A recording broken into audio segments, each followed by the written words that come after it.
Palawan News. Probing into the critical issues. Holding authorities accountable.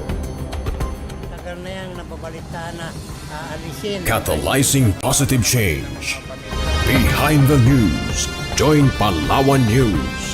Saturday, 8 to 9 in the morning as we discuss in detail the pressing issues in Palawan. Hosted by veteran journalist Redempto Anda. Behind the News. Credible, independent, fearless. Palawan, and good morning to those who are watching us abroad. I am Mia Felipe and this is Behind the News. Magandang umaga, Mia. Good morning to our regular followers sa Behind the News. It's a Saturday again. It's a dry Saturday today. Yes, Sir Demto. Tatapos lang ng mga ulan-ulan, no? Oo, thank God. And we have an interesting topic for this week. Sir Demto, we're lucky to have this morning the Vice President of Communication of Nickel Asia Corporation, Mr. JB Baylon. And of course, pag-uusapan natin ngayong umaga ang kalagayan ng industriya ng pagmimina dito po sa bansa. At syempre, lalong-lalo na dito sa lalawigan ng Palawan. At pabatiin muna natin, Sir Demto. Sir JB, good morning po. Good morning, Sir Demto. Good morning, Mia. Good morning sa mga followers ng Palawan News, lalo na itong programang to. Hindi ko na kung ano yung pinasok kong ito, pero nandito na rin tayo.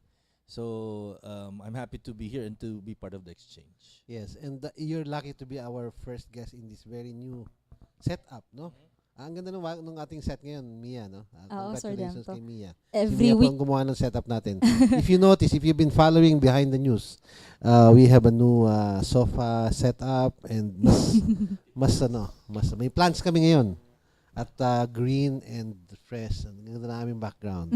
Kasi Sir Demto, we're trying to improve then every week para dun sa ating mga viewers. Anyways, diretso tayo kay Sir JB. Sir, siguro umpisa natin sa pagpapakilala ng Nickel Asia Corporation. Ano-ano po ba yung mga companies na kasama nyo or nasa ilalim ng kumpanyang ito?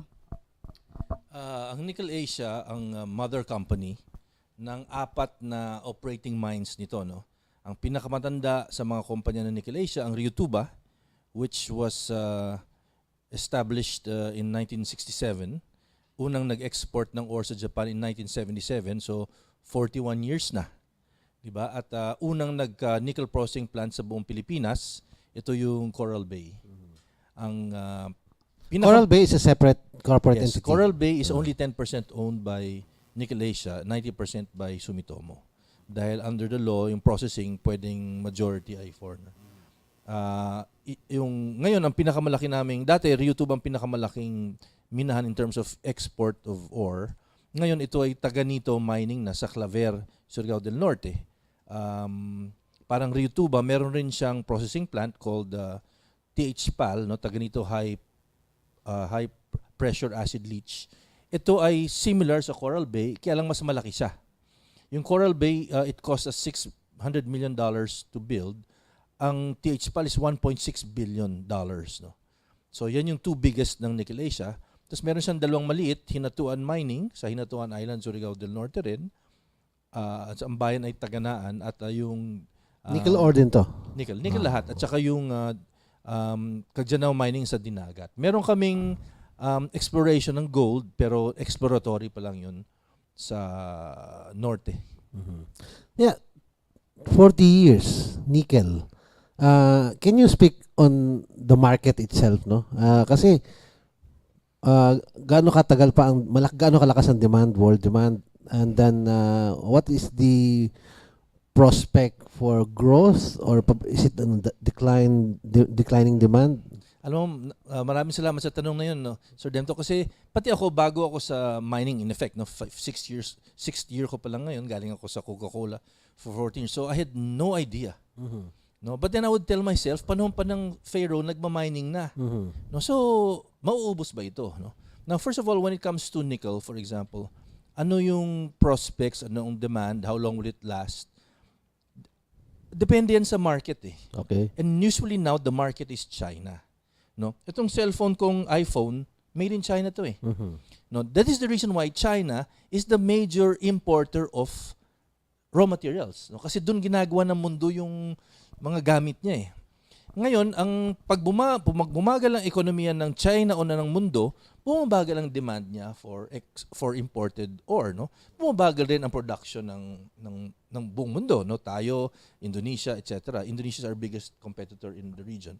Pag umakyat ang demand ng nickel, umaakyat ang demand. So, hindi natin masasabi, hindi siya constant. Ang isa pang problema sa minahan, at ito ay na-realize ko to dahil galing nga ako sa coke, hindi mo makikita ang coke na nagmumura over the last 10 years. When I say nagmumura, hindi yung... Kasi lagi siyang kailangan ng tao.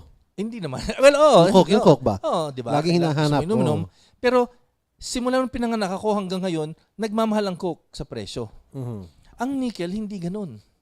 Depende ulit sa merkado mo, depende sa mga kalaban mo. Pag binuhusan ng Indonesia ng supply ang mundo, babagsak ang presyo natin. Which is why ang problema sa nickel mining, in mining in general, kung hindi makapal yung term na, kung hindi makapal ang PC mo, di ba, kung hindi malalim ang bulsa mo, you can close shop. Okay. Because the price of the ore of the market can be so low, it is not financially viable for you to get people to mine and then to export. So, there are some, I'll give you an example, and this is public knowledge. In 2014, kung hindi ko nagkakamali, ang kinita ng Nickel Asia, 8 billion. Swerte ko kasi bago pa lang ako doon, so ang ganda ng bonus namin. Abay, 2 years later, halos ni 1 billion hindi kami kumita eh. What was the reason for that? The market collapsed. Okay. So, biruin mo, ito yung klaseng business na papasukan mo na hindi mo maprepredict na 1 year, ang yaman-yaman mo, the next year, I'll give another example. Yung kumpanya namin, Nickel Asia, is publicly listed. Ibig sabihin, nasa stock market yung stocks, di ba? When I joined, 40 pesos per share. Now, let's assume I was the owner, I had 1 billion shares. I was 40 billion rich. Okay. Today, it's 6 pesos eh. In terms, JB, of the human need for nickel, in terms of technology, no? Kasi I was reminded when you were explaining the market of the fate of Mercury mine just close by, no? My understanding was nagsara siya kasi wala nang demand. Wala nang human demand. Parang technology overtook the mercury demand, the demand for mercury. Where are we with nickel? Nickel it's used in everything. Ang tanong una is, what is nickel for, no? Yeah, exactly. Ang dalawang characteristics kasi ng nickel, hindi ito kinakalawang. And it is so resistant to heat. That is why an aircraft engine, for example, has many nickel parts. That's why the battery of a cell phone has many nickel parts kasi hindi ito kinakalawang, hindi ito nasusunog o nagme-melt. Now, I do not know if in the laboratories, if we have developed a new man-made material, or if there's a new mineral which has been discovered. I'm sure there are, except that they might be more expensive. For example, a diamond does not melt. Pero you not naman use diamond. Otherwise, wala na makakalipad. Di ba? So, ganun. So, I think it is the use of nickel, and it's the characteristic of nickel na hindi siya natututunaw, hindi siya kinakalawang. So, for example, yung mga linalagay sa puso, pag nag-angioplasty, lalagyan niya ng parang ano tawag no, parang gate na para magbukas, ay hindi pwedeng kalawangin yun. So that has to have nickel. Otherwise, well, meron kang free iron sa dugo mo, pero iron dahil sa kalawang. So malayo pa ito dun sa mga magiging mercury. That's my suspicion. That's my suspicion.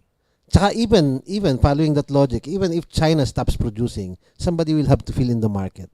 Well, Kasi there's a need. China will never stop producing. Ang tanong lang is how high or how low is the demand. Exactly. So yung fluctuation are really more of market dynamics. Right. And it is a fluctuation over which you have no control. Okay. Dahil you don't determine it, China does. So kung hindi ka handa sa ganyang business, wag ka pumasok. It is not very easy. That's what I realized after 5 years of, I wouldn't be, if I were a businessman, I wouldn't enter that kasi gusto mo, kontrolado mo yung demand at saka yung market eh. Ito, talagang wala kang control. So, to see in simple terms, JB, ang ginagawa ng RTN, CNBC is you're exporting processed nickel. RTN is exporting high-grade raw ore. CBN's, tapos yung low-grade, pinoprocess sa Coral Bay. Okay. And then Coral Bay already exports them in a different in a different form na hindi na lupa. Parang ingots na siya of higher grade Okay. nickel. And then that's again processed pa in Japan. Tapos kayo na ba ang pinaka-experience? Kayo na ba ang pinakamatanda in the sector? Ang Kami RTL? siguro yung pinakamatandang surviving. Surviving. And I can see from the records na you are the parang industry leader, at least in the nickel sector. When it comes to no? nickel, I would have to say na. Even yung tinatawag na best practice. Well, dapat proud kayo mga Palawenyo dahil the mine considered the best practice in mineral mining in ASEAN is Rio Tuba in And the Palawan. recognitions coming from the MGB. Well, the nomination came from in the MGB and industries, DNR, no? and the recognition comes from ASEAN ASEAN. itself. Okay. Oo. Okay. So, what does it take to be what did it take to become the industry leader and the standard for nickel mining? First of all, I think dito sa kung pag-uusapan natin sa Rio Tuba, I will come down to respeto. Alam mo, if you're a big mine guy or if you're a big businessman, if you have no respect for your local people, for your political leaders, 'di ba? Kung dadaan mo sa pera, pwede. Pero I am proud to say that my bosses, no, Mr. Zamora, for example, has had a deep respect for the political leaders of Palawan for so long na hindi niya binababoy kung kaya man niyang, kung gusto man niya, ang operasyon niya. No? So much so that there was a time, ito hindi siguro alam to na maraming Palawan, there was a time when the prices of nickel were so bad na mas kikita pa si Mr. Zamora kung isinara lang niya ang Rio Tuba. This was in the late 80s, early 90s. Pero as a businessman, nag-iisip rin siya na since nagpo-fluctuate yan, gaganda ang presyo. So pag sinara ko at binuksan ko later, mas magastos. So he preferred na malugi siya by keeping the mine operating, di ba? And until the environment changes.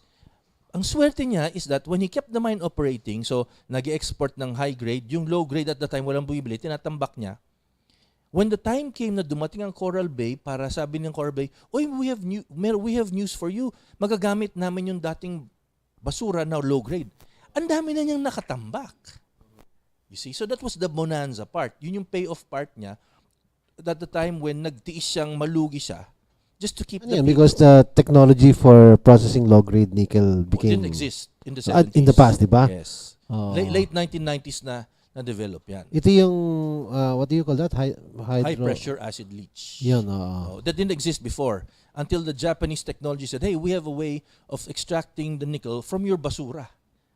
So wala nang naging. Pero ang raw product na nakukuha natin sa lupa is low grade nickel or it depends eh. mix. May mix, merong Mix. high grade, may low grade. It Okay. depends on where you mine. Now, para lang malaman ng ating mga ako yung nickel cellphone mo. Yung sisira. nickel, masisira yan. Para lang malaman ng ating mga tagapakinig, the grade of the nickel ore in Indonesia is higher than the Philippines. Yes, that's what I read all the That's time. true. Yung exporting low grade nickel tayo. Bakit gano'n? Kasi hindi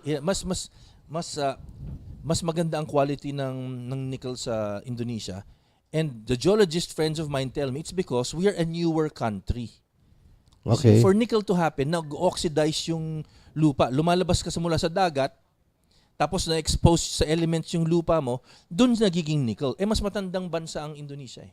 Okay. So it had happened So longer. geologically, pag Yes, luma ang geologically, mas mas mataas ang grade niya.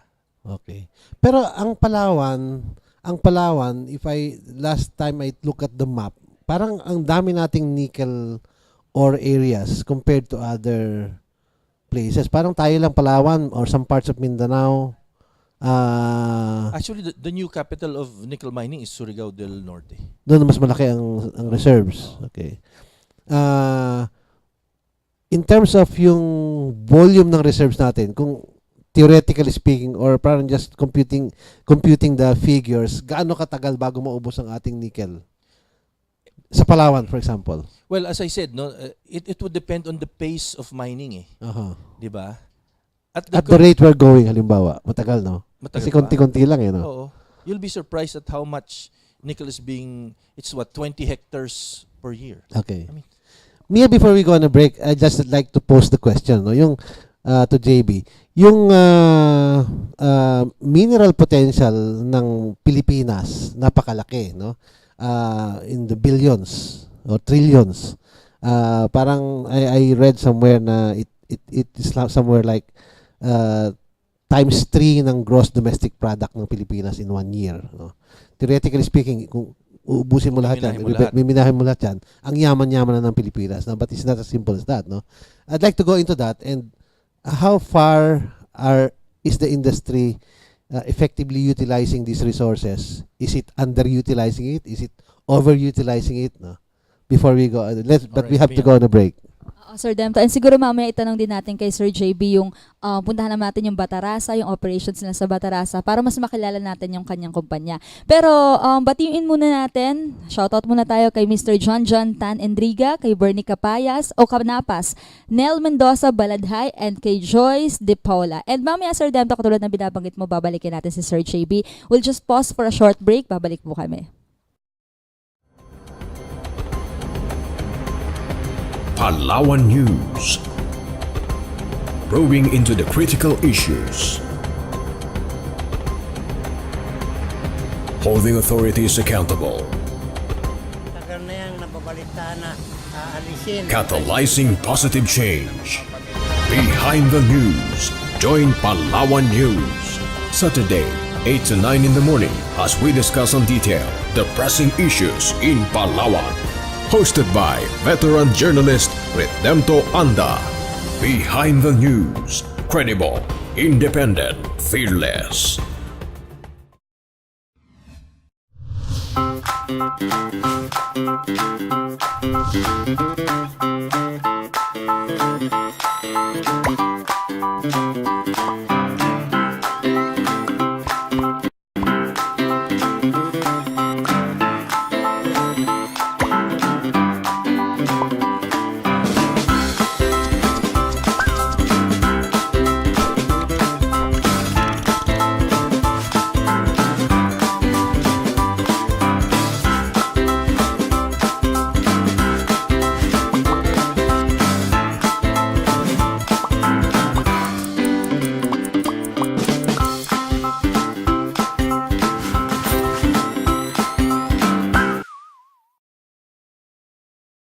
Palawan News would like to thank the following sponsors: KitKat's Boutique, located at Rizal Avenue, Puerto Princesa City; IPC Security Surveillance System, Gadget and Electronics Center, located at National Highway, Barangay San Pedro; and Coco Garden Cafe, a family cafe and restaurant that offers fresh, healthy and affordable menu. Visit Coco Garden Cafe at 3rd floor of SM Store and National Highway, Barangay Santa Monica. Welcome back po sa ating programang Behind the News. Siyempre kasama pa rin po natin, Sir Demto is the Vice President for Communications of Nickel Asia Corporation, Mr. JB Baylon. Kanina sir, binabanggit natin na gusto kong mas makilala pa yung kumpanya ni Sir JB, lalo na nabanggit niya kanina since 1960 sir, nag-ooperate na sila sa Rio Tuba. Kasi bilang millennial, Hindi pa ako empleyado nun. Oo sir, para maintindihan din po ng ating mga viewers, 1960s medyo matagal na, sabi niya po 40 years ago or 41 years ago. Ano po ba itsura? Pwede niyo po bang ipapicture out sa amin, Sir JB? Ano po ba itsura ng Batarasa before? And ano na po yung mga nabago ngayon since nag-operate kayo? Alam mo, mabuti tinanong mo yan kasi yun ang isa sa una kong gustong malaman when I joined, di ba? What did Batarasa look like? Now, Rio Tuba is a barangay of Batarasa, di ba? So, believe it or not, ako for example, the first time I came to Palawan was in 1989, I think.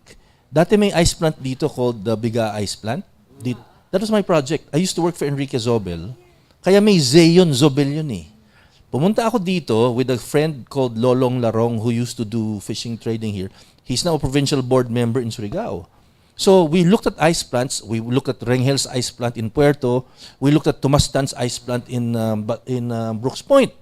So yung road na yan, I traveled that. It took me 5 hours or more to get to Brooks Point in the 1980s. And then we established the ice plant here for Mr. Zobel, but when he died, they sold it. So wala na siya. So if it took me 5 hours to go to Brooks Point in the 1980s, what was it in the 1960s? Can you imagine?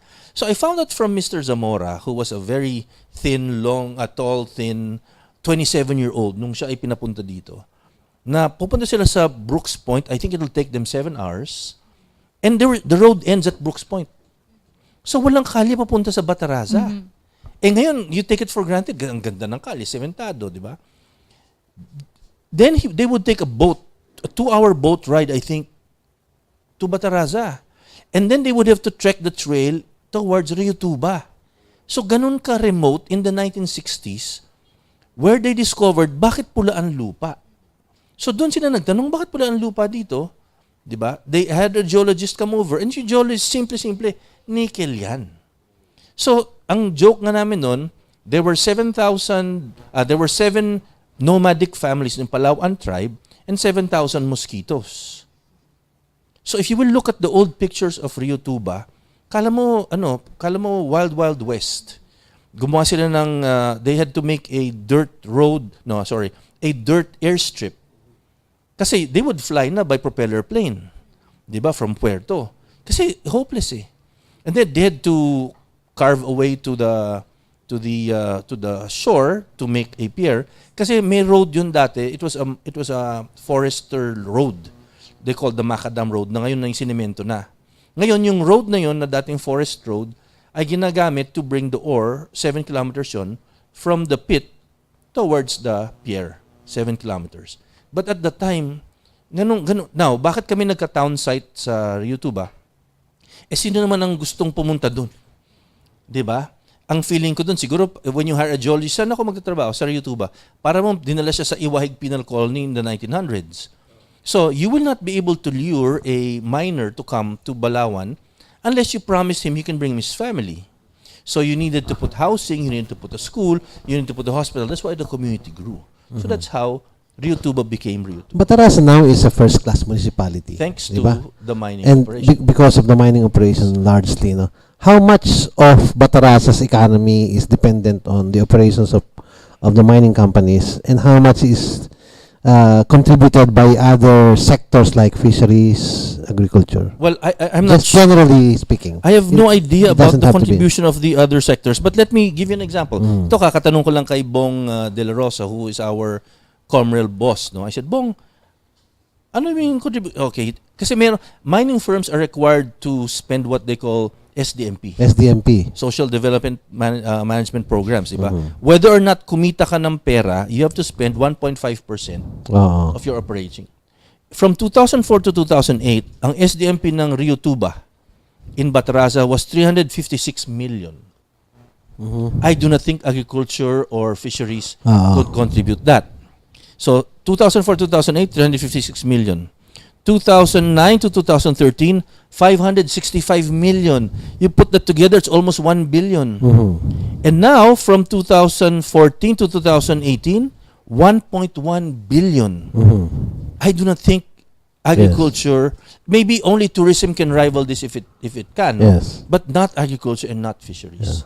So this is the reason why Bataraza is now a first class, Exactly. a fourth class municipality. Yes. You see. So when people say, mining does not create business, it only contributes 2% of the GDP. That's if you talk of a national scale average. Yes. But if you talk of the areas where responsible mining exists, you cannot find 2 billion out of growing on trees. That was actually, JB, my point in the question that I raised before the break, no? Kasi ang laki ng potential ng mining sector in terms of what can be what can be contributed to the economy, but you're talking about 2% of GDP, which is almost minuscule. Yes. But if you look at Bataraza, from backward accessible place to first class municipality, there's no argument about that, no? But if you go high, you will start going higher in terms of the provincial economy, the gross domestic product of the province. I was looking at the PSA statistics, and they were saying something like less than 2% of the GDP of the entire Palawan. Parang second performer yata ang mining and quarrying. Ang malaki pa rin yung agriculture and fisheries. Close second ang mining and quarrying. Ang sinasabi ko is hindi pa siya top yung ganung potential, no? Pagdating sa macro contribution. Well, the data I saw from the MGB is this. If you talk of Caraga in Region 4B, 4B ba kayo? 4B. 4B. Mining contributes between 20 to 30% Of the regional GDP. of the regional Yeah. GDP. And that's coming mainly from Palawan. Yes. So, can you imagine if Palawan alone, di ba? So, in areas where there's responsible large-scale mining, and I have to stress both words, responsible and large-scale, the GDP contribution is huge. But if you then average it, add mo sa Metro Manila, simple bababay, wala namang mining sa Metro Manila eh. So, And isn't the reason for that, one reason for that at least is the difficult policy climate that you have to navigate with. ikaw nagsabi niya. Well, that's No. that's To be part honest, of the that's actually an assessment of the sector Yes. that I read, no. Assessment of experts on the industry that I've read. Ang sinasabi nila basically, and I'd like to pick your mind on how the mining sector looks at this is, okay, ang laki ng potential ng mining, billions. Pero ang gulo ng environment kasi ang daming conflicting laws. Ang daming or parang kulang ang capacity ng government to guide the industry. Tapos ang ingay ng civil society. There's a lot of political pressure. All of this contribute to where you are at, no? Kahit na gaano kagaling yung operations mo on the ground and gaano ka apparent yung impact mo on the ground, pagdating sa macro, maliit pa rin. Talo ka pa rin. So, magandang tanong, have you been near to Baguio? You should know that Baguio is a mining town. Yes. Diba? Yes. Baguio would not have been Baguio without mining. Now, to Sir Demto's point, diba, yung problema ng industry. First of all, I work for Mr. Brimo, who's the chairman of the Chamber of Mines. It has to be made clear that the Chamber of Mines does not speak for the industry. Because not every mining firm is a member of the Chamber of Mines. No? There are many big mining firms which are not member of Chamber of Mines, although most of the big ones are members of the Chamber. So there are some people we can't control, then the others we are. Now, Baguio was built by the mining firms named Benguet, Lepanto, Philex. Long before we were born. Long before we were born, they were already planting trees, building communities with housing, hospitals, and schools. Long before the word CSR was even in vogue. But they never told us because they didn't have to eh. Kasi hindi kailangan magyabang ng mining firm sa ginagawa nila. Not like the way Coke will say, when I was at Coke, we built a school in Roas and in Nara. And we told you that because we were selling you something. We want na pagbibili ka ng soft drinks, itong Coke kasi gumagawa ito ng school. Wala naman sa atin bibili ng ore eh. So, hindi pinagyayabang ng mining yan. Although ginagawa niyan, matagal na. Now, the problem is, first, not every mining firm is responsible. Just like not every broadcaster like you is responsible, or not every parent or student is responsible.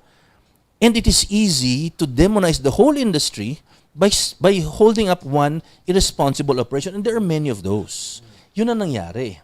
there's a perception issue, of course, no? Also, no? Yung Mark Kappa, for example, I think was one was a defining moment ng industry na ang hirap makarecover in terms of public image. Well, good you pointed that out. Because until 1994, we had an old mining law.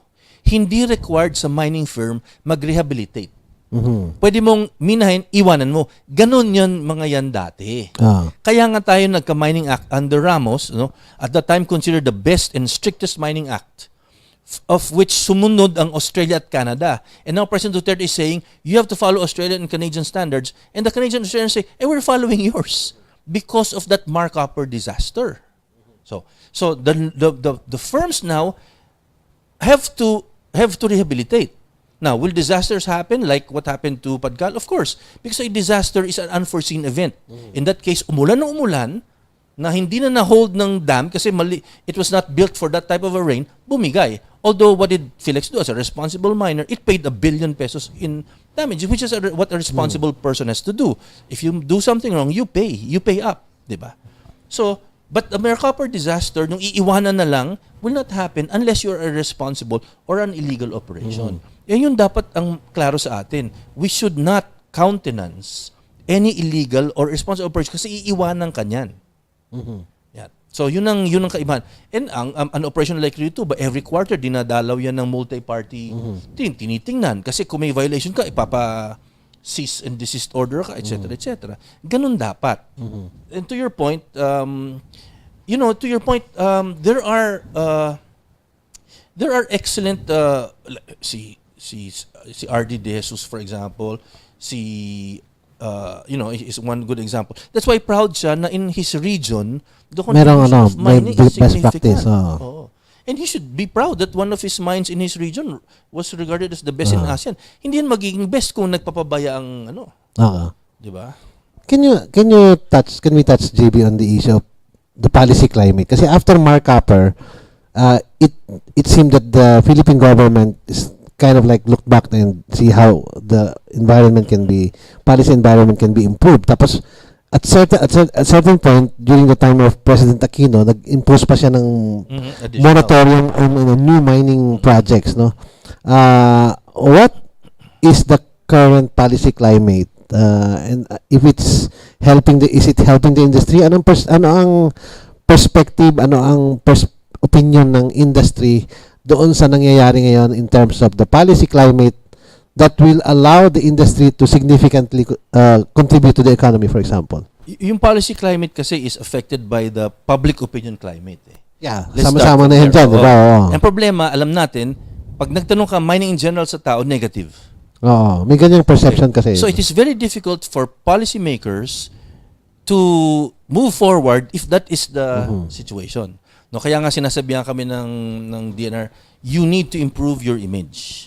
Which is why sa Chamber of Mines, for example, they are imposing what they call the Towards Sustainable Mining Program of Canada on all chamber members. Otherwise, we will kick you out. Ganun sila ngayon sa Chamber of Mines, di ba? And then we have adopted a Baguio Declaration wherein we are declaring that mining is for the people, that we will share, we intend to share, which we're doing already, but we put it on paper. Pero ngayon, mas friendly na ba ngayon? Kasi, well, huwag naman friendly, no? Mas open to dialogue ang current leadership. Hindi tulad dati na, kasi dati, yung leadership dati, wide scale yung but remember, Gina Lopez was the first appointee of President Duterte. Well, bago siya hindi na tanggap sa CA. I remember his story na nandun daw, nag-present daw nung umaga, nung hapon nagpre-present pa rin, sabi niya, sige na nga, ikaw na nga. Si President. Oo, di ba? Sabi, sige, ikaw na lang, kaya nag-DNR. Sinabi, sige. I don't know if the offer was just to get her to finish her presentation or whatever. No? Di ba? Anyway, so, mas open ngayon sa dialogue. At kasi hindi mahirap yun. For example, can you imagine how you would feel if, because there was one irresponsible journalist in Tawi-Tawi, or one corrupt journalist, all of you now will be called corrupt. Or, I have a brother who's a priest, no? Who's a Jesuit priest in America. I would tell him, can you imagine if just because there's one pedophile priest, and we know there are, lahat kayo, including the Pope, is a pedophile? That's not fair. But that is what the industry is being subjected to, right? Broad strokes na all of you. Kaya naman nagre-react yung hindi naman tama yon. That is why messed up yung ating One more reason I think why we're a bit messed up is because sabi nga nila, you put together in one department natural resources whose job is to maximize an environment whose job is to conserve. To stop. Hindi pwedeng ganun, di ba? Kaya in some countries, maghiwala yan eh. There's a Department of Environment, there's a Department of Natural Resources. So, and would you agree that we have an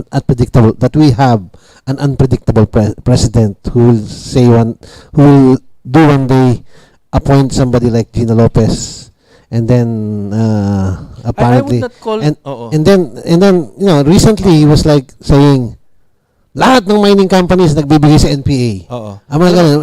Unpredictable. I'm saying that because it's very difficult to read the administration's overarching policy guideline for not just for the mining industry, foreign policy, kasi parang napaka-unpredictable.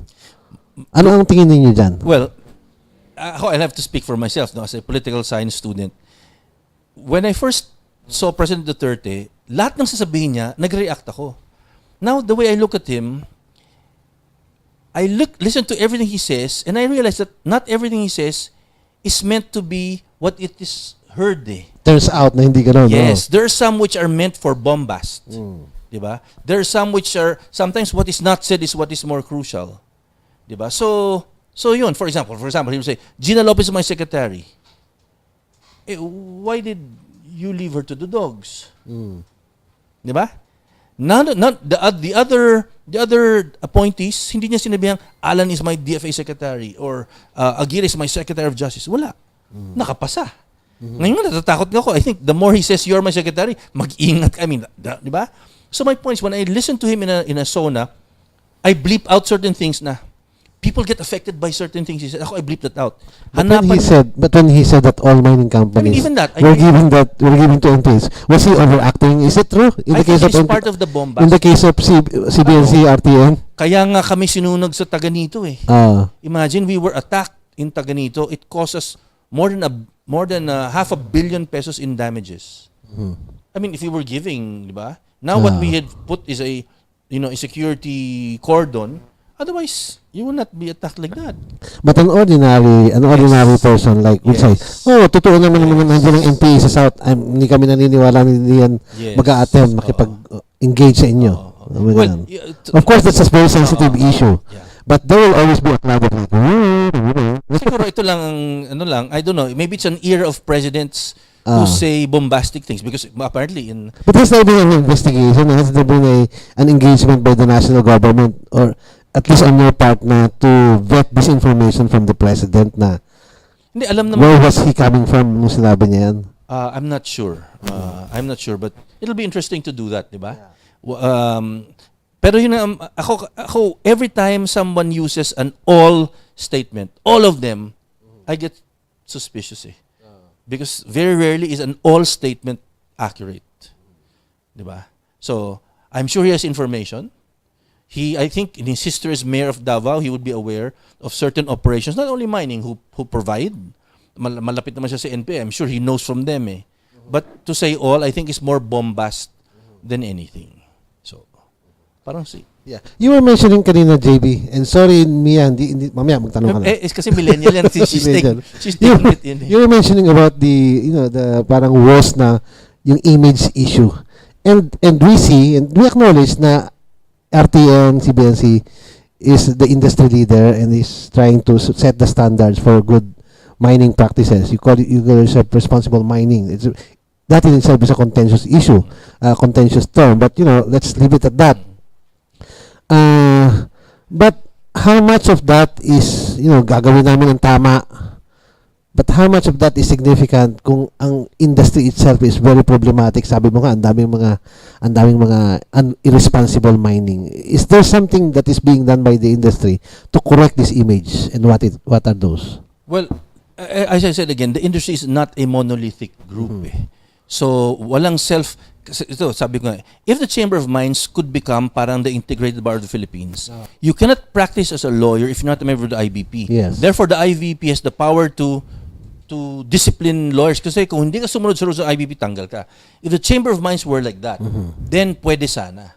Hindi there's no such one single association with the power to kick people out and to deny them a license Is this something that should be addressed? Tingin mo by law? I would suggest that to the chamber leadership to propose that to a friendly congressman and make a draft bill, and in the chamber you can now put NGO members, etc., di ba, as part of the group to vet.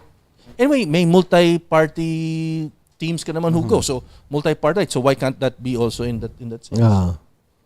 So sa akin ganun, no, dapat kasi yung image nasisira eh.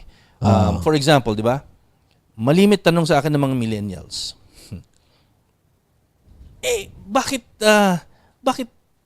kinakalbo niyo yung bundok? Tapos tatannan niyo pala ulit. Ang sagot, paano namin kukunin yung mineral kung hindi mo tatanggalin yung puno, di ba?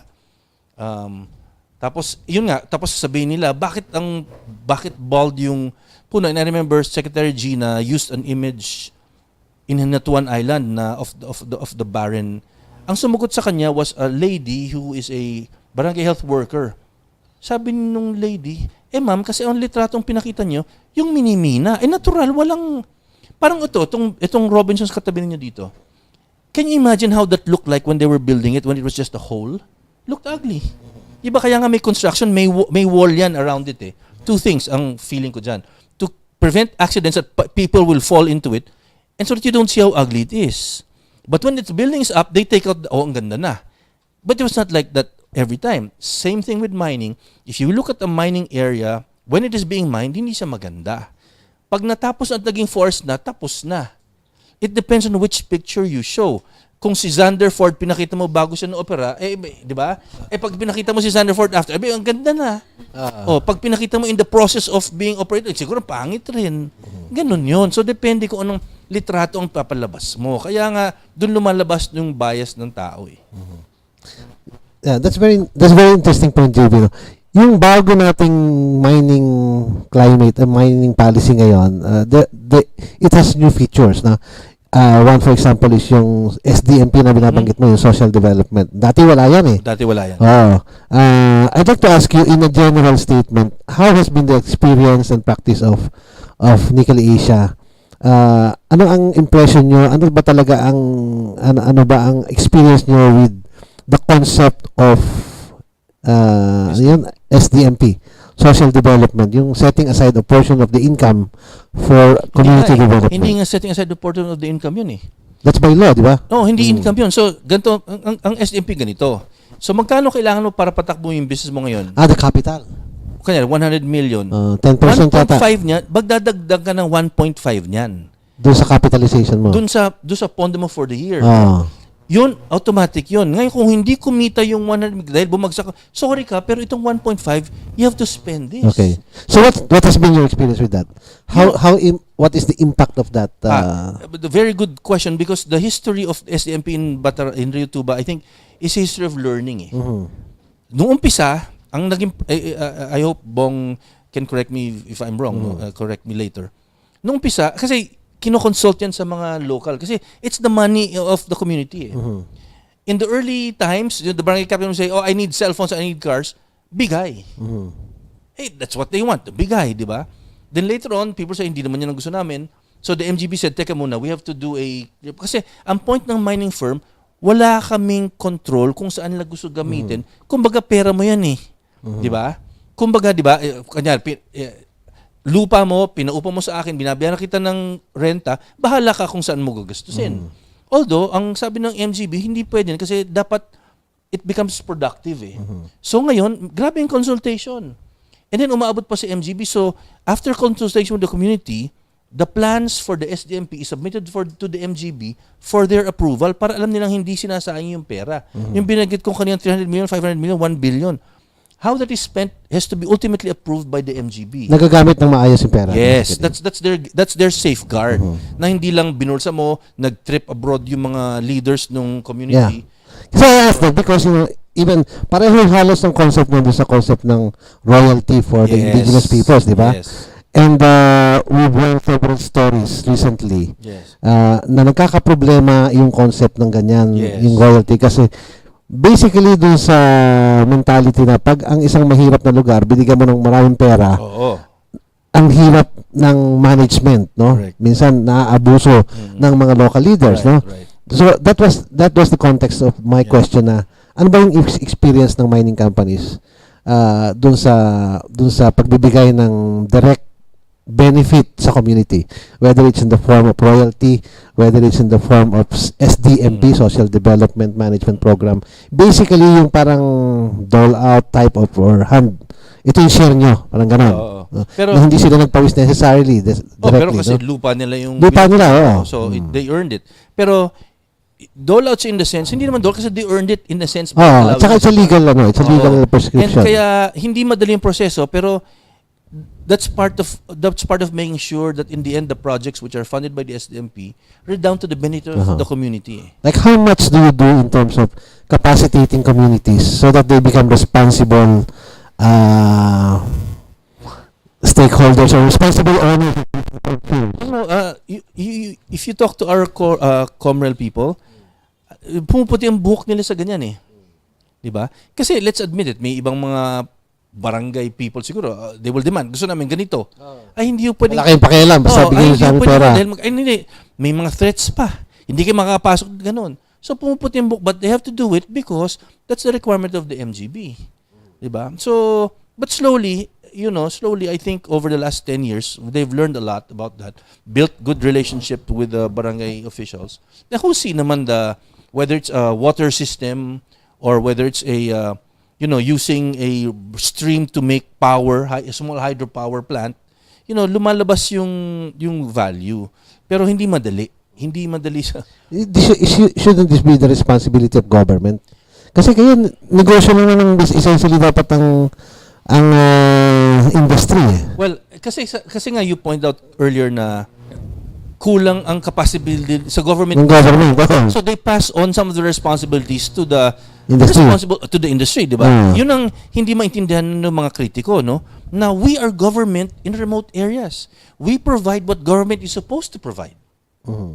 Di ba? We build the roads on behalf of government through the SDMP. We build the school through the SDMP. So parang sa amin nanggagaling, yung dapat nasa gobyerno, well, hindi sa amin nanggagaling yung pondo, bumabalik sa komunidad, na dapat gobyerno gumagawa. So we are the ones who do that in remote areas.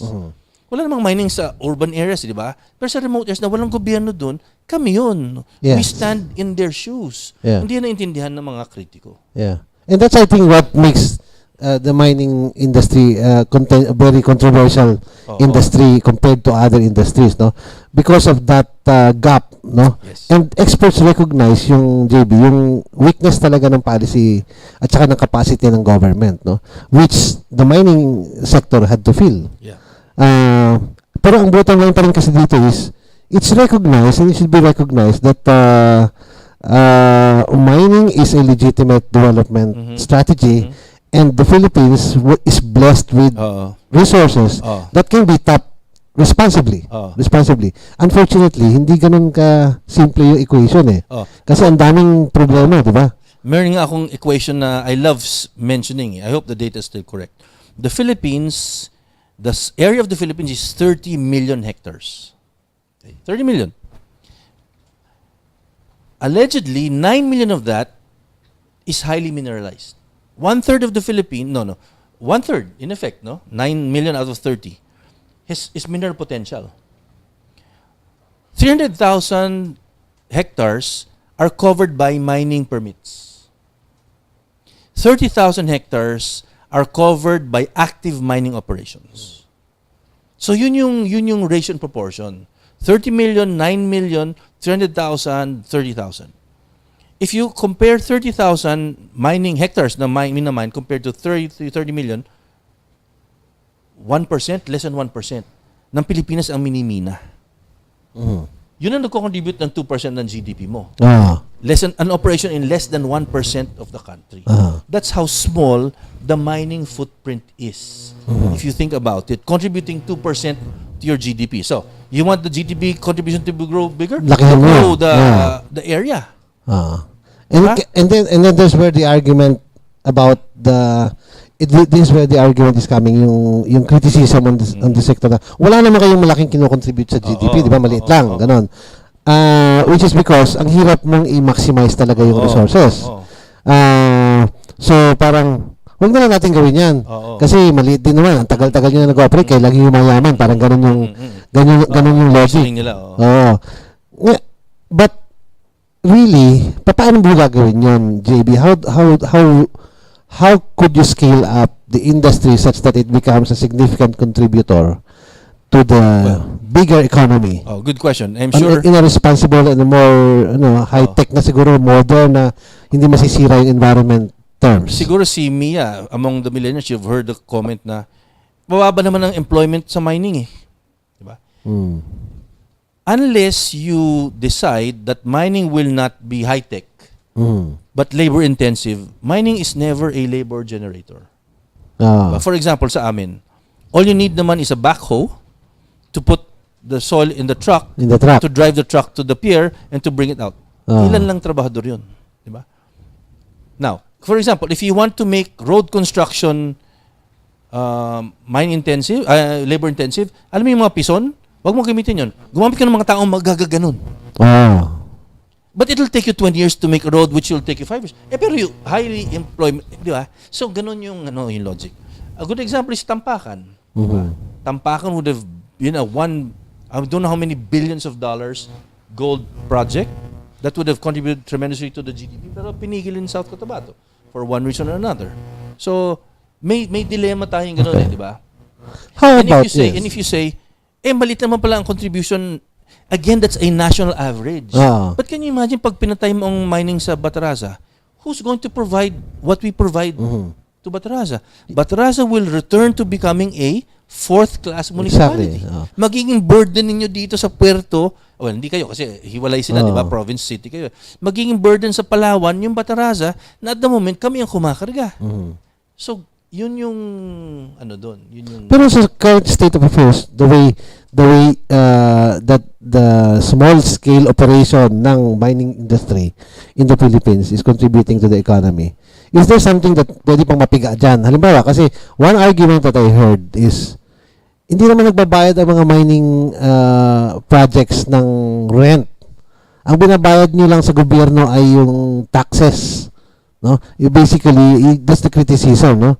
I heard that from Winnie Monsod na all the industry is really contributing to the economy is the excise taxes. Na sinasabi niya na dapat may rent. No, the mineral is owned by the government, the state. The state. Dapat binabayaran ninyo yung paggamit ng mineral. Ito namang si Professor Monsod. To think na economics professor ko yan. Now, first, let's go back. The mining firms do pay rent. That's the royalty to the IP. And that that's because the rent goes to the IPs because those are their land. So that answers that. Now, in Palawan, hindi naman dito considered IP land kasi it's not like the Manobos or the Mamanwas diba? But still we give to the IPDO. What is IPDO? Sa indigenous. Pero ba pa sa royalty? We consider that the royalty. Okay. Although Palawan, we could have avoided that because there's no really, di ba? Okay, fine. Number one. Number two, ito naman si Professor Monsod. Businesses have risk factors. Some businesses are easy to enter and it's easy to make money. Some businesses are very difficult to enter and it is very difficult and risky to make money. Diba? For example, it's easier for us to put up a hamburger stall than to start an airline. You will need more money to start an airline. You will need greater risk. You will need so many things. My thinking is the tax rate for these two businesses should not be the same. The tax rate for a business which is hard to do and hard to undertake and your profits are risky should be lower than the tax rate for business where tubong luga ka, automatic. Diba? Isn't that fair? Kasi mas mataas ang risk ninyo. Of course. So, yung risk niya, bababaan mo by saying, okay, risky, bababaan ko yung tax. Try yung pumayag na konting doon, dagdag doon. Hindi. Okay nga sa industry yung naging doble ang royalty. Excise tax. Okay. Diba? Recently. How are you affected by train pala? Well, we have to pay twice. Twice na ngayon. It isn't taken out of my pocket. But yeah, we have to pay twice the excise tax. Okay. But that's the point. Now, number one. Number two, ito bang SDMP hindi kino-consider na tax? That should be considered a tax. We're the only industry which is taxed through what they call the SDMP. Di ba? Hindi ka pa nga nag-umpisa, sinasabi ng gobyerno, akin na yung 1.5%. Ito, gamitin nyo. Tax yun. Hindi mo maririnig yun sa mga bungangan ng mga anti-mining. That should be considered a tax. Now, if you will not lower if you tax risk of a risky business, nobody will enter into that. We are contractors of the government. The government does not have the capacity to mine. So they're saying, ito, permit, di ba? Kaya MPSA, mineral production share. Bigyan nyo na kami ng share. Bigyan nyo na kami ng tax. So, ang ginagawa ng gobyerno, gagawin kong visual MPSA, so ganyan na lang siya. Ito yung share mo. Tapos ikaw, ito share mo, nakaganyan siya, umiinom ng kape under the sea, under the sun. Kasi ang nagtatrabaho yung mining firm. Now, you want a bigger share? Well, dinoble mo na nga. Diba? But, kaya kasi yung trabaho sa kanya Oh, kaya nga 'di ba? Same thing sa mga landlord. Kaya nagagalit yung mga tao dati sa mga lupa yan. Sabihin, ito naman si amo, ako nagtrabaho. Tapos, 'di ba? Pero tama na ba yung sharing na yun? Di ba parang tubong lupa? Diba? Tubong luga ka 1 year, 8 billion, nagbabayad ka ng proper tax. Next year, bumagsak ka ng 100 million. Oh. Oo. Hindi mo pa rin ma-predict, no? Yeah, yun ang the worst case I think in business is how you predict. Because then you cannot, will we hire more people, pull less people, will we get more equipment? You do not know eh. So yun ang, in fact, I am horrified that people go into mining because it is so unpredictable a business. Okay. I mean, crazy people go into mining. The other aspect of the law, JB, which is unique to the industry, is yung imposition ng post-mining rehab, no? Parang, sige, mag-negosyo ka, mag-set aside ka na ng pera kung paano ka pagtapos na yung negosyo mo. Tama yun. Ifa-factor mo pa rin yan sa capitalization mo, di ba? Every year yun, tinatabi So, mo. and this is a new Yes. I was reminded again by the experience here, nearby, yung Mercury, na hanggang ngayon, nagsasuffer na ng tao na apektuhan ng contamination ng mercury. No? Ano ba yung minamine dyan dati? Mercury, ano yun? Mercury. They were mining mercury. They were exporting already mercury, processed mercury. So, ganun. Pero,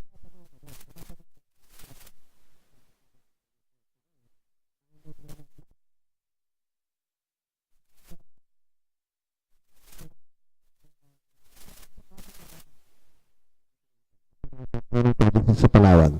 Where are we with that? What is the exit strategy and where is the company with that?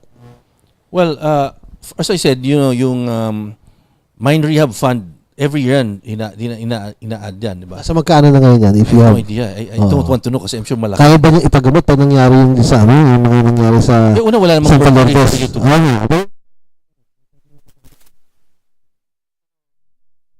Nickel mining is one of the easiest things to do eh.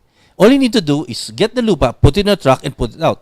You don't need to use blasting or mercury. Wala kang ganun kadali ang nickel mining. Kaya natatawa ako yung mga sinasabi ng yung mga poison in the rivers. Hindi kami yan. Hindi mining ng nickel yan. Ibang klaseng mining yan. And usually illegal yan at small scale. Kasi large scale mines don't use mercury. See, so anyway, that's another topic. Pero now, if you've been to to Ryutuba, I think we have to take questions. But if you've been to Ryutuba, can you imagine if you become the barangay captain of Ryutuba? Pag alis ng mining sa Ryutuba, what will you inherit? You will inherit a town site, you will inherit cement roads, you will inherit an airport. I would love to be the barangay captain of Ryutuba. You know why? I will convert the mining area or former mining area into the Jurassic Park of Palawan. Di ba?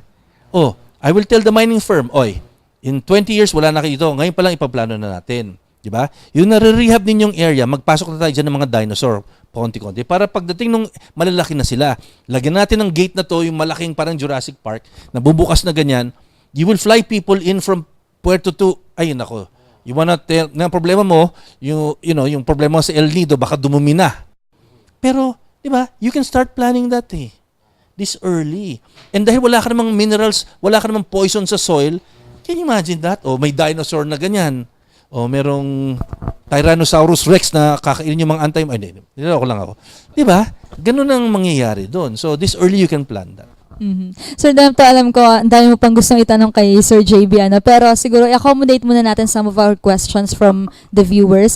Sir JB, from your perspective daw po, ano po ang disadvantage ng mining and why are so many people so against it, including the President? First of all, I think if you remember, the President keeps on saying, just follow the law. Diba? He is so against mining which does not follow the law. Tama yun. Yun dapat ang perspective natin. Because we should be against anything which does not follow the law.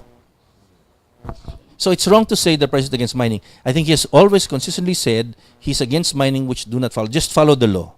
Now, many people are against mining because I think it is ill-informed, di ba? Because there really are excesses in mining operations, and these are the irresponsible ones. But it is so easy for people kasi to make it an emotional issue and jump into a all or nothing lambasting of the industry, which is not right, neither is it fair. So nasabi ko nga, may mga irresponsableng minahan, may mga irresponsableng magulang, may mga irresponsableng politiko. Hindi porke may isang irresponsable kayo lahat. Pero ganun ang ginagawa sa mining eh. So sinasabi ko sa estudyante, kung tingin nyo may isang irresponsableng minahan, responsable ko kayo lahat, abay, kung may mahuli ako isang irresponsableng estudyante, lahat kayo responsable. Mali yun. So yun. Now, and it is also a beautiful feeling to be pro-environment. But I asked some of the kids, pro-environment ka? Do you segregate trash at home? Simple things na dapat ginagawa. Yeah, di ba? Or it's not enough to sign a petition to be an environmentalist. There is far more. Environmentalist ka, bakit hindi ka magprotesta ba't yung Pasig River hindi nalinis? Wala namang mining doon. At sino ba yung naging, wag na natin tanong kung sino naging head ng Pasig River Rehab Commission ng 6 na taon, hindi naman nalinis. Oh, babae yun, hindi ko napapangalanan, di ba? Mahirap na eh. Oh, bakit nung isang araw may balita, isasara ng LLDA yung mga factories na dumudumi sa Pasig River? Ibig sabihin, hindi yan sinara nung dating naging Pasig River chairman? Kung environmentalist ka, ba't hindi ka magprotesta doon? Oh, mga kami sa Metro Manila, 13 milyon. Every morning when I go to the gym of my building sa taas, when I look at Manila, my God, you can see the black band. Every day, 13 milyon sa amin, humihit-hit nun. So we are dying of pollution every day. Where the environmentalists protesting that? Nobody. Then makikialam sila dun sa dulo ng Batarasa? Ano man mang klaseng environmentalism yan? Sir, kanina ko pa naririnig sa yung responsible mining. Gusto ko lang malaman, kung halimbawa may isang tao na lalapit sa'yo, gusto ko malaman yung magiging sagot mo sa kanya. At tinanong ka, sir, what is responsible mining? And how do you practice responsible mining? Responsible mining is simply mining which follows the law. Just like, what is a responsible citizen? I will ask you back. Someone who follows the rules. Exactly. Di ba? Anyone who does not follow the rule is irresponsible. Let's get rid of him. When I say get rid, I don't mean the final solution. I just mean, let's punish him or what. It's as simple as that. We have rules, follow them. If not, you get penalized for it. JB, I'd like to go over a little bit about the technologies right now of mining. No? Yung concept ng rehabilitation, mining rehab, how far have you gone with that? What have been the lessons that you've accumulated with this practice? I think may pagyayabang ninyo na siguro one of the best examples of progressive mine rehab ang ginagawa dito sa Palawan. Ang progressive mine, kasi ganito ang rule is, pagka-mine mo, i-rehab mo. Now, pwede mo yung i-interpret na, pag natapos ko na lahat, doon ako mag-rehab. Or, pag natapos ko sa isang area, i-rehab mo habang lumilipat ka. Yun yung second ang ginagawa namin. Instead of tapusin muna namin lahat ng area, sinasabay niya na. Oo, habang tapos na kami dito, kasi we only mine 10 or 20 hectares per year eh. Ganun lang kaliit. So, lipat ka dito, rehab mo yan. So, by the time matapos mo, ang lalaki na ng puno. Yun yung, and I think that was the experience of Dr. Ranes in Rio Tuba. And kaya naman, ang nagiging problema namin ngayon, yung gastos ng tourism, ang dami gustong tumingin. Oh, so, ang laki ng gastos namin, babigyan namin ticket, pupunta pala, pupunta doon, titingnan nila. Yung mga tinatanim nyo are native species, no? Hindi Kasi sa exotics. Ang species ng Palawan is different from the rest of the Philippines eh. So, pero wala nang technical argument dun sa kaya bang magtanim wala. Sa mininang lugar. Wala kasi, the technology is there. Kasi meron kami doon chicken farm at pig farm. So yung pupo nila, hinahalo sa lupa. Tapos may bioculture pa si Dr. Ranis na, ewan ko, mga microorganisms. Ewan ko saan niya kinukuha yun. Doon, dinadagdag niya, microculturants, ewan ko, magandang tubo. At saka hindi siya nagpatanim. Nung ganitong kaliliit na puno, malalaki na para yung chance of survival is much mataas. Higher. Kasi normally sa akin, di ba, when we go, may DNR planting, ganyan lang kaliit, may plastic, mamamatay yun eh. So doon sa kanyang tree farm, siguro mga 2 feet, 3 feet, yun ang tinatanim. The survival rate is very high. Yeah, I think that's one of the reasons kung bakit kayo nare-recognize. Yeah. Because of the successful rehab program ninyo compared to many other mining projects, no? Well, to be fair naman, wala namang rehab yung ibang mining firm kasi wala pa silang mined out area. You can only rehab kasi pag may mined out area ka na eh. Matanda na yung Rio Tuba eh. You see? So may mined out area. Kung bagong mining pa lang, wala pang mined out area yun. So Demto, reserve mo muna yung ibang questions mo kay Sir JB o pahingahin natin siya ng konti. And Sir JB, ano ko na sa'yo ito ngayon pero mamaya mo na siya sagutin. Meron kasi tayo Sir Demto na question from Mr. Ismael Pasete, naging guest natin. Bumisita ito sa atin dati. Many are against because of the abuses of many mining firms. But if they only follow the principles behind responsible mining, I believe people will benefit from it. Ito pala ay isang komento buhat sa mga taga-bayan ng Nara. And dyan lang po kayo more of mining concerns ang ating papag-uusapan maya-maya ng konti. We'll just pause for a short break, Sir Demto. Babalik tayo agad.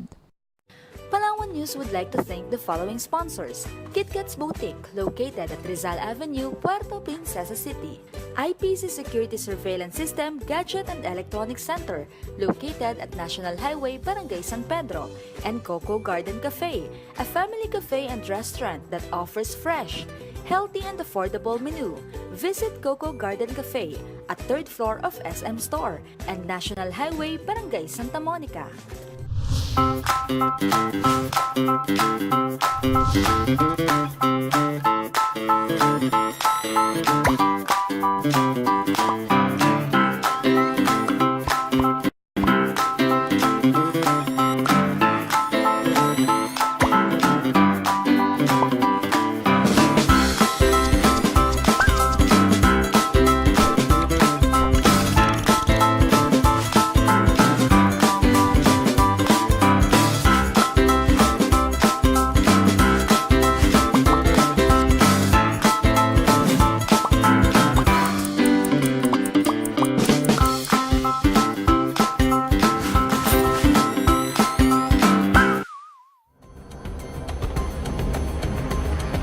Palawan News. Probing into the critical issues. Holding authorities accountable. Tagal na yung nababalita na aalisin. Catalyzing positive change. Behind the News. Join Palawan News. Saturday, 8 to 9 in the morning as we discuss in detail the pressing issues in Palawan. Hosted by veteran journalist Redempto Anda. Behind the News. Credible, independent, fearless. We're back. Dito pa rin po sa programang Behind the News. Inihahandog pa rin po sa inyo ng Palawan News. And Sir JB, bago ka namin balikan ng konti, mag-shoutout muna tayo. Napakaraming nanonood sa atin at nag-aabang talaga ng ating pinag-uusapan. Hello to Aris Arzaga, Miss Leila Binco Dagot, kay Sir John Enriga, Nora Salcedo, Papa Polo Palawan, and Palawan Peacock. Good morning sa inyo lahat. Baka mayroon kayong mga question, pwede nyo i-type doon sa ating Facebook page para direkta maibato natin kay Sir JB. Katulad nito, Sir JB, merong tanong sa iyo from one of our viewers. Ano po ang nagawa ng mina para sa buhay ng tao? Southern Palawan, di pa rin maunlad, matagal na ang mining sa Palawan, pero di pa rin gumaganda yung buhay ng tao. Unang-una, it is false to assume that mining will solve every poverty issue in any part of the country. Yung tanong na ano ba ang nagawa ng mining para sa buhay ng tao? Kung yung nagtanong nito ay nag-text sa inyo using a cellphone, kaya siya may cellphone dahil sa mining. No? Ngayon, sabi ko nga, kung kayo ay nakapunta na sa Rio Tuba at nakita nyo yung computer lab doon na all iMac, ang hamon ko sa inyo, pakita nyo sa akin dito sa buong Palawan kung saan may eskwelahan na all iMac ang computer lab. Kung wala, mas maganda ang computer lab ng mga bata sa Rio Tuba dahil may mining. Kasi all iMac, 50 yun at nagdadagdag pa kami ng 50 pa. So, mahihirap yung mga sweeping statements na ganyan. Unang-una, di ba, parang you do not expect one single industry, whether it's tourism, mining, or agriculture, to lift people from a certain level of poverty. It is a false dichotomy to look at it that way. It has to be, ang swerte ng Palawan is, you're one of the few provinces where you can maximize so many things, from agriculture to fisheries, to tourism, to mining. Because there are no mining areas in your tourism area, and there are no good tourism areas in your mining area. So, the challenge there is for your local leadership, through the governor and the PCSD, etc., to maximize that. Ang problema nyo, magdadagsaan ng mga tao dito, foreign and local, to take advantage of it. No? But you're lucky that you're blessed with that. And how you maximize it, it's up to you. I was just wondering, JB, kasi ang Southern Palawan is being prepared or looked at by the provincial government, by the national government, as our future link to the Brunei-Malaysia market, no? Okay. I don't know if this has a bearing with what the mining companies are in the south are doing right now. Is this something that is interesting for the sector, or parang wala kayong pakialam dyan sa Bimpiaga Highway? Walang direct relation. Walang direct relation except that if mining is over in Rio Tuba, you can now convert that area kasi may port, may pier kami, merong airport eh. Aha. Oh, that will be the closest port and airport. Kasi sa Batarasa din yung port doon sa Bolivian. Diba? So that's now your closest port and airport to Sabah, etc., etc. That could be the port of entry. You already have your facilities there. So that's the beautiful thing about it. And then your Jurassic Park. So it can be tapped for tourism Yes, purposes yeah. and related, no? And your jump off point. You already have a hospital, diba, etc., etc. You have a power plant. Is this also something that you look at, for example, as an exit strategy? For example, yung kasi I think the figure in one of our previous articles sa Palawan News is about 60% ng jobs sa Batarasa are nasa mining, no? So, is this something that you're looking at na o pwedeng i-divert eventually dito sa southern market or southern job demand yung mangyayari dito sa parang exit strategy ng company? Pwede, kaya lang matagal pa yung ano eh. Matagal pa operation. Matagal. Siguro at least 20 years pa eh. So, Okay. down the line. So, we'll see. Well, yeah, which reminded me of the question that I forgot kanina. Yung expansion ninyo, saan mag-expand kayo sa ng new areas, di ba? What is the status of that expansion? As far as I know, the application has been made. Okay. So, we just have to wait for the decision of The the DNR, proper authority. And this is one of the issues that's being raised by the opponents of mining, no? Yung expansion sa Yeah. Bulanjao, no? But it is right now with the DNR. Yeah. Approved na yan sa PCSD, di ba? As far as I know. Endorsed na ng PCSD. This is the Bulanjao area. Yeah. Okay. Mia, merong mga doon sa civil society organizations, may sinasabi sila na bakit pa kinakailangan magpatuloy or bakit kinakailangan pang sa Palawan gawin ang mining, no? Samantalang ang ating lugar importante for biodiversity, environmental conservation. Bakit wala na lang munang mining? Dapat wala na lang mining sa Palawan. Pwede sa ibang lugar. May mga ganong argument. No? Sagutin ko yan. The island of Palawan, the big island of Palawan has a total area of 1 million hectares. Ang mining claim ng Rio Tuba, hindi lahat ito pinimina. Yung, including our town site, is 1,000 hectares. So maliit na maliit lang. Ang minimino doon, 300 hectares. Ilang porsyento yun? So, sa akin, di ba, biodiversity, nung ginawa ang Robinsons at sinira yung mga puno dito, anong biodiversity na nasira? Ang kaibahan ng mining sa paggawa ng building, pareho mong tatanggalin ang puno, bubungkalin mo. Ang kaibahan is, yung mining, pagkatapos, pwede mong tamdan ng puno. Yung building na. So, a building damages biodiversity more, may forever, than a mining operation. And if you talk about an area of 1% or less than 1%, what are you talking about? Diba? Biodiversity is being damaged in our country by urbanization. Alam nyo, well, I don't know about si Sir Demto, I think he's my age, but when I was young, ang source ng bigas sa Pilipinas, Central Luzon, the rice granary of the Philippines. Ngayon wala na. Bakit? Mining? Hindi. Urbanization. That destroyed Ngayon, source natin Vietnam. Oh, ngayon Vietnam na. Kita mo? Oh. Bakit wala nagpo-protest ang environmentalist about that? So my point is, yung mga kritiko ng mining love to pin on mining greater sins than it really causes eh. Naubos ang puno dahil sa mining, but you only mine 1% of the country. Paano naubos yung puno doon sa mga lugar na walang mining? Sino umubos doon? Oh. So maliit lang, ang sinasabi mo is maliit lang ang footprint ng mining ng mining activities. Yeah, yun ang isang hindi masyadong ma-communicate eh. Napakaliit ng mining footprint sa Pilipinas na hindi ito ang source ng lahat ng problema ng Pilipinas.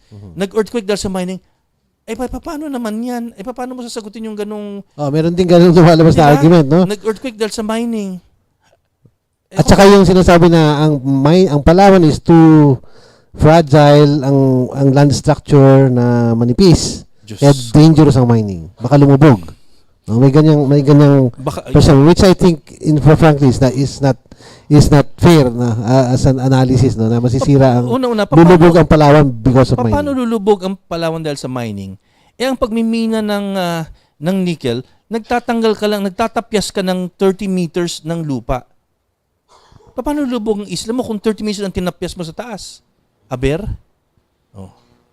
Parang kita mo itong scar ko dito, parang ganyan, tinapyas mo. Hindi lang na-rehabilitate. Diba? But that's the uninformed and misinformed public eh. But what is the sector doing about that? Kasi hindi lamang, if you look outside of Palawan, no, while we may have a tolerant political environment, yung ibang probinsya, nagde-declare sila ng no mining, no open pit mining, mga almost 20 na yata yung probinsyang ganyan, which gives out a message na masama talaga ang mining. Kasi if LGUs in some places are very adamant against mining, there's something wrong with how people perceive it to be, no? Well, it's the same. May ginagawa ba ang gobyerno, may ginagawa ba ang industry to change that perspective? Ang problema kasi sa industry, we're so used to being focused on our areas eh. That has to change, no? It's just like people say, walang casino dito sa amin ah. In some may casino. Doon sa may casino, ang laki ng biyaya niya. Doon sa wala. I mean, it's your choice. Surigao, for example, Governor Sol Matugas was so anti-mining before she became governor. When she became governor, she became more practical. She wanted to put up a tech voc center for people in her province. Saan siya kukuha ng pondo? Tinawag niya lahat ng kayo, mag-contribute kayo. Now there's a tech voc center where out-of-school people from Surigao go. Ang intention ng mga mining firms doon, kukunin nila magtrabaho. Pagka-graduate, puntang abroad eh. That's a practical governor, di ba? Nandyan na yan eh. So she took advantage of it by making them fund a tech voc center. Yun ang dapat marunong kang, di ba? Good one example. In Surigao, there's a school called St. Paul's University, run by Madres, who have been pressured by the Catholic Church, by some elements, to stop teaching mining. The president refuses because she says, this is my way of making sure that those who will mine in Surigao are mining the right way. Number two, this is my way of making sure that Surigaonons can learn mining so that when the mining firms hire, they will hire Surigaonons and not Palaweños, Manileños, etc., etc. Good point. Diba? Dito, may mining courses? Wala. So, there are mining operations in this province. No one from Palawan gets hired because no one from Palawan studied mining. That to me, I think, is sad. Because you lose the chance. Never mind if you're able to do away with mining forever. But you can't. You haven't. So open up the mining job opportunities to Palaweños. Teach them the right way of mining in the Palawan State University and make sure that the mining firms hire Palaweños. That's the way to do it. But that's not how it's being done. Matter of strategy. And then as I was suddenly reminded, Mia, na one of our recent guests, si Mayor Jean Feliciano, very adamant against mining, and she's basically saying that we can do this without having to rely on mining. It's really a matter of choice, no? It is. And in fairness, I think Brooks Point has shown that there is a way to develop without having to destroy your local area. I mean, to exploit that local area. There's a way to develop anywhere, anything with or without mining. Eh. Exactly. Diba? Singapore has no mining. It's a choice issue. Eh. Diba? But if you have mine under your lupa, it's a choice whether are you going to use it or are you not going. That's the question. Yes. And one of the reasons kung bakit mayroong ganong perception or may ganong policy is because hindi nila nagugustuhan yung ginagawa ng mga mining companies sa kanilang lugar. Yes. And we go back again to the issue of self, standards, Yes. practices and standards, no. And RTN, Nickel Asia, as we pointed out earlier, maganda yung inyong record pagdating dyan. Pero hindi yung buong industry, it's not necessarily shared by all industries, no. Especially you're saddled with perception issues like yung mga nangyari in the past, no. Having said that, Mia, and I think we have to close our program, our episode soon, no. Siguro bigyan na lang natin si JB ng final opportunity to speak on the issue, mining sa Palawan, and ano yung ang hindi pa natin natakal, JB, is yung mga immediate na mga projects na ginagawa ninyo, current and immediate future projects na ginagawa niyo. Sasabihin ko lang, parang if you look at Palawan, kung ikaw ay malakas ang pananampalataya mo, paniwalas mo sa Diyos, I have to admit, hindi ako ganun kasi UP ako lumaki. Parang Palawan is an example of how God has divided the island in a way na you can get the best of everything. You want the best world-class beaches, you're up north. You want the best ASEAN world-class mining, you're in south. Kasi iba yung geologic at saka yung features eh. Wala namang beaches na magaganda sa south. Wala namang mining sa... So, di ba, you have the best of both worlds. My point has always been, I am against illegal and irresponsible mining. Because I have seen what responsible mining can bring to communities. Now, that is the problem we have because not every mining firm is responsible. But because they're irresponsible miners doesn't mean everyone is irresponsible. That is the worst type of justification you can make. Doon naman sa wag mag-open pit, alam mo, ang open pit at hindi open pit, hindi yan whimsical ang desisyon, no? That is decided based on nasaan ba yung ore body. Parang ang favorite example ko, paano ka pananganak? Cesarean o normal? Hindi yan desisyon ng doktor. Normal, cesarean, normal. Depende kung ano yung sitwasyon ng nanay at ng bata. Hindi mo pwedeng pilitin ang normal delivery sa isang nanay na kailangan ng cesarean. Mamamatay sila pareho. Or yung babaeng pwedeng normal, si cesarean mo, pahihirapan mo. Ganon din ang mining. Kung yung ore mo nasa surface na ng lupa, surface mining lang yon. Kung ang ore mo yung parang pababa, yun ang tunnel which is for gold. So hindi mo pwedeng sabihin, bawal itong isa because you will destroy half of an industry because that's the only way to do mining of a certain ore. No? Ngayon, ako, we would be more than happy kung lahat ng illegal sa Pilipinas mawala. Illegal mining especially kasi yan ang sumisira sa environment. Nagpapakita ng mga litrato, mga ilog na napopollute, normally small scale illegal yan, hindi yan large scale. Mas malinis pa ang Rio Tuba River kaysa sa Ilog Pasig. Wala namang mining sa Ilog Pasig. Bakit? Di ba? Which shows you that mining is not destructive. It disturbs the environment, but then environment has to be restored by the responsible miners. And in Palawan, you have the best example. Which is why I love the experience of going back to Palawan as often as I can. Napapansin na ng boss ko yan. Pero this is a new experience. So I'd like to thank both of you for putting me here in the spotlight in the first place.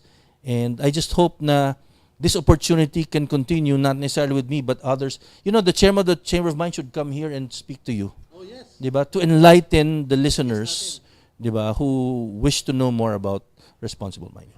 Sir, last lang. Gusto ko lang kasi malaman, kasi nabanggit kanina ni Sir JB, hindi naman forever may mining sa Rio Tuba.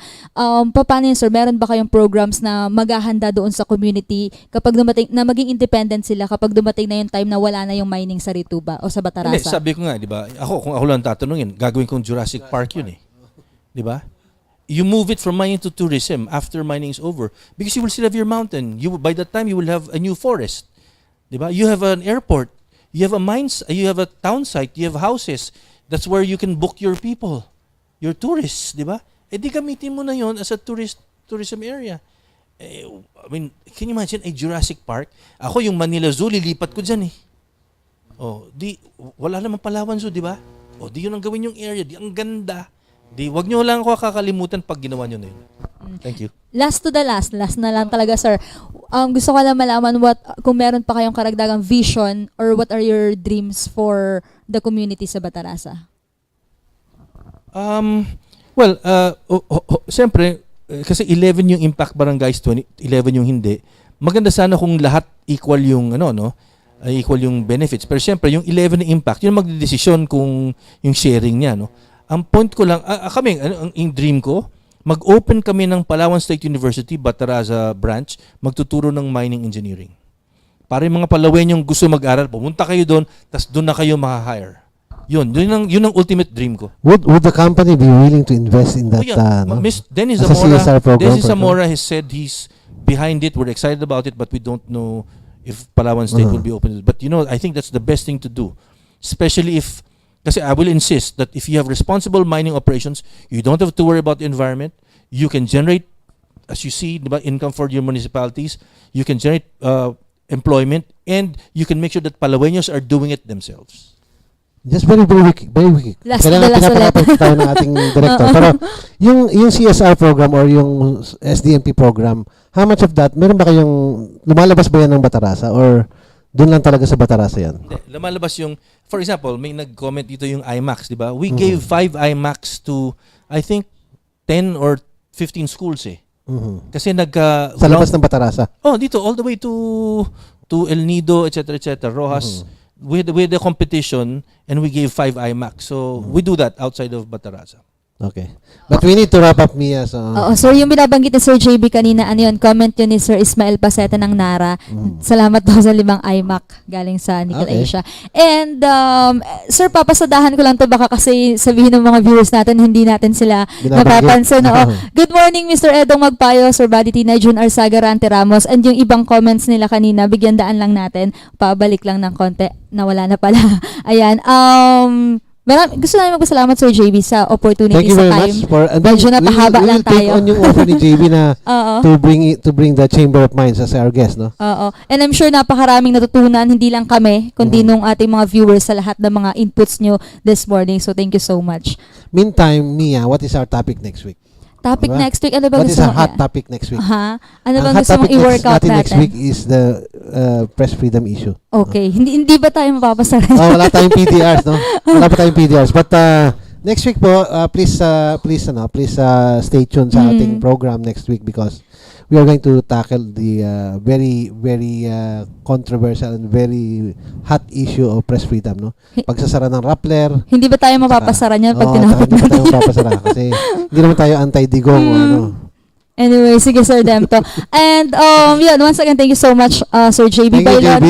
ang Vice President po for Communications ng Nickel Asia Corporation. And once again, maraming salamat sa lahat ng ating mga See you viewers. next week. Yes, Saturday po, 8 to 9 p.m. Maraming salamat. And abangan niyo po yung aming dyaryo. Lalabas na po sa Puerto Princesa and syempre, i-distribute natin Anong sa headline mga natin municipalities.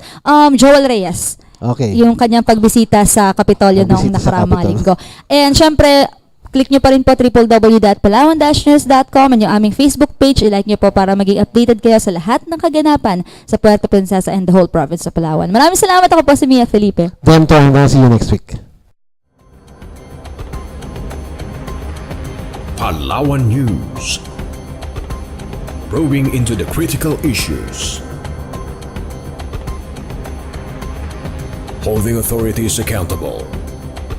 Tagal na yung nababalita na aalisin. Catalyzing positive change. Behind the news. Join Palawan News. Saturday, 8 to 9 in the morning as we discuss in detail the pressing issues in Palawan. Hosted by veteran journalist Redempto Anda. Behind the news. Credible, independent, fearless.